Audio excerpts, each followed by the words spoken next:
আমরা আজকে এই সভাটায় বসছিলাম, আমরা এবং মালিক প্রতিনিধিরা এবং শ্রমিকদের প্রতিনিধিরা সবাই একসাথে। এটা এই মিটিংটার বসার উদ্দেশ্য ছিল যে ঈদ যাত্রাটা যেন নির্বিঘ্নে হয়, যাওয়া এবং আসাটা। তো আপনি মালিক এবং শ্রমিক প্রতিনিধি সবাইকে আমরা ধন্যবাদ দিয়েছি এই জন্য যে গতবার ঈদ যাত্রাটা কিন্তু একেবারে নির্বিঘ্নে ছিল, যেটা আপনারাই প্রচার করছেন।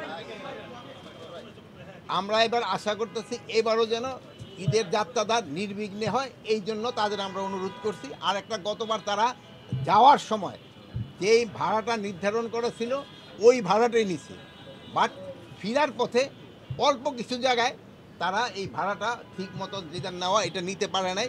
এবার যেন যাওয়ার পথে এবং ফেরার পথে একই ভাড়া, মানে যেটা সরকার কর্তৃক নির্ধারিত ভাড়া, বিআরটিএ কর্তৃক নির্ধারিত ভাড়া, ওই ভাড়াটা নেয় এই জন্য। এবং এবং এই যে শিমুল ভাইয়েরা আছেন, এরা সবাই এগ্রি করছে যে আমরা কোনো অবস্থায় সরকার কর্তৃক নির্ধারিত ভাড়ার বেশি নিব না।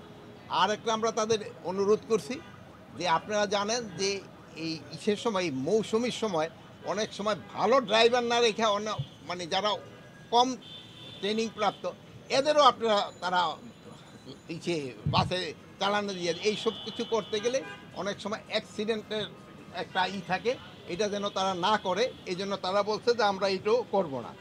আর একটা অনেক সময় দেখা যায় যে যাত্রীদের দুই একটা জায়গায় যদিও আগেও এটি হইতো, বাট এখন সংখ্যাটা অনেক কমছে এই ডাকাতি বাট আপনাদের ইসে আমরা খবরটা পেয়ে যাই তাড়াতাড়ি। এবার যদি কোনো যাত্রী দূরে যাওয়ার সময় উঠার পরে তাদের সবারই ছবি নেওয়া হবে।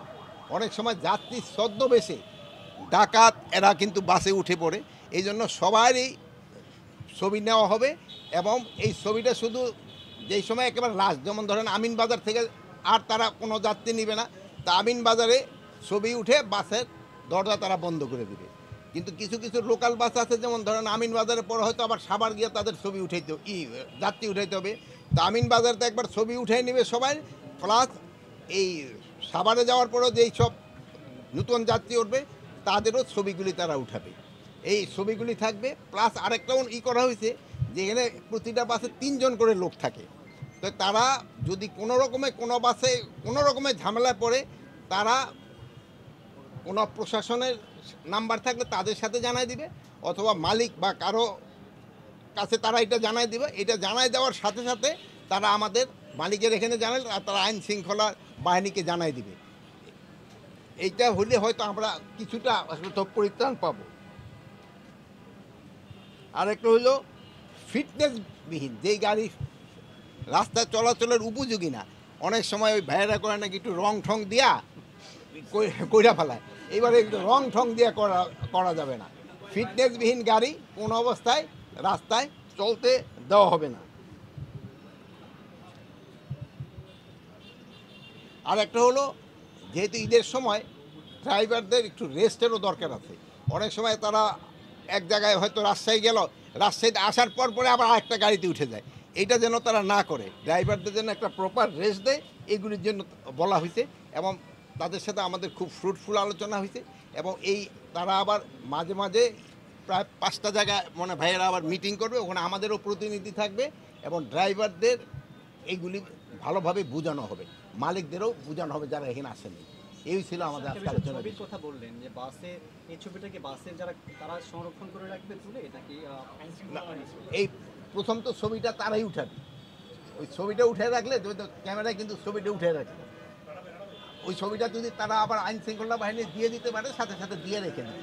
শিমুল ভাইয়ের কথা শুনি যে না, আমরা সব বললেন যে ভাড়া প্লাস অনভিজ্ঞ ড্রাইভার, এই বিষয়ে আপনারা একমত কিনা? কারণ একমত হলে আমরা একমত হয়ে আমরা গতবার আপনাদের একটি স্ট্যান্ডার্ড দাঁড়া করছিলেন যে নিরাপদ নির্বিঘ্ন ঈদ হওয়ার জন্য আপনারা এটা প্রচার করেছেন, এবং আমরা ইবাদত হিসাবে ঈদ যাত্রাকে নির্বিঘ্ন করার জন্য প্রশাসনের সাথে স্বরাষ্ট্র মন্ত্রণালয়, যোগাযোগ মন্ত্রণালয়, মালিক শ্রমিক মিলে আমরা একটা পজিটিভ রেজাল্ট, এই সেট আপ যেন এবার ঈদেও থাকে। এবার যদিও অনেক বেশি লোক যাবে গ্রামে ঈদ করতে, রমজানের চাইতে কোরবানির ঈদে বেশি লোক যায়, তারপর এবার বর্ষা বাদল, এগুলোকে মাথায় রেখে এই সতর্ক মিটিং স্বরাষ্ট্র অ্যাডভাইজার মহোদয় ডেকেছে, যেন এই পরিস্থিতিটাও আমরা নির্বিঘ্ন ঈদ করতে পারি। এবং এই যে এক্সট্রা আলোচনাগুলো হলো, যাত্রী হয়রানি, টিকিট অতিরিক্ত না নেওয়া, ড্রাইভারদের রেস্ট দেওয়া, ডাকাতি বন্ধ করা, এই সবগুলো বিষয় আমরা একটা আলোচনা হয়েছে। সেই বিষয়গুলোতে আমরা আমাদের জায়গা থেকে, পুলিশের জায়গা থেকে, মালিক শ্রমিক সবাই সম্মিলিতভাবে এটা আমরা কাজ করব। এই মিটিংয়ে আজকের এই সব বস্তু। একটি বিষয় 10 দিনের ছুটি হলেও সামনে মাত্র 2 দিন আছে। এই 2 দিনে চাপ ফিল করছেন কিনা, যে ঈদের আগে 2 দিন ছুটিতে সব যাত্রীরা কিভাবে নেবেন চাপ?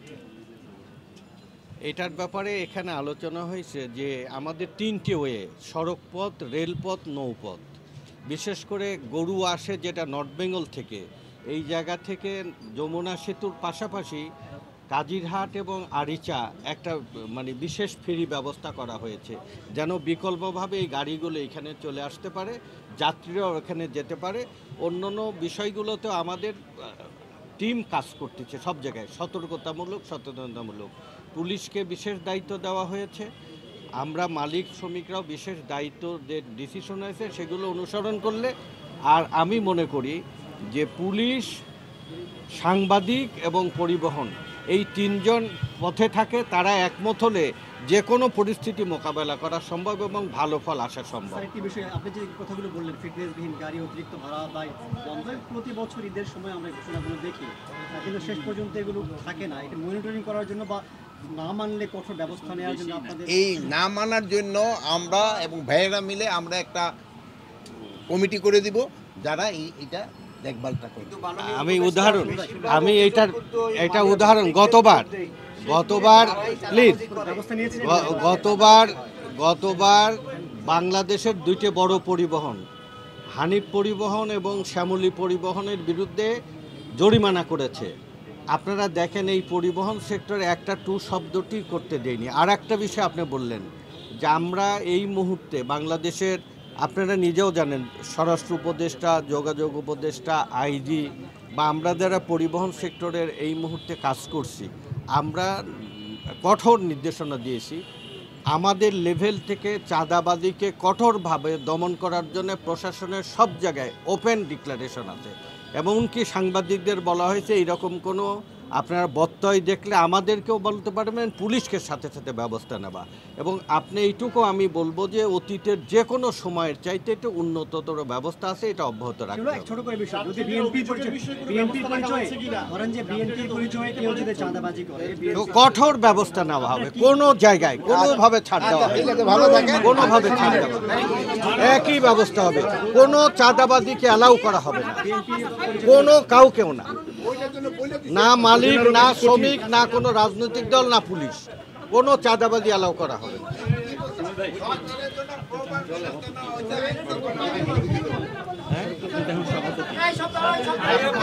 মালিক শ্রমিকদের প্রতিনিধিত্ব করে সমন্বয়কারী। যেহেতু এবার সবচেয়ে বেশি দিন ছুটি, ঢাকা শহর এবং অন্যান্য শহর দেখে নিয়ে যাক, এটা নিরাপদ রাখার জন্য আইন শৃঙ্খলা বাহিনীর ছুটি বন্ধ করে দেওয়া হয়েছে।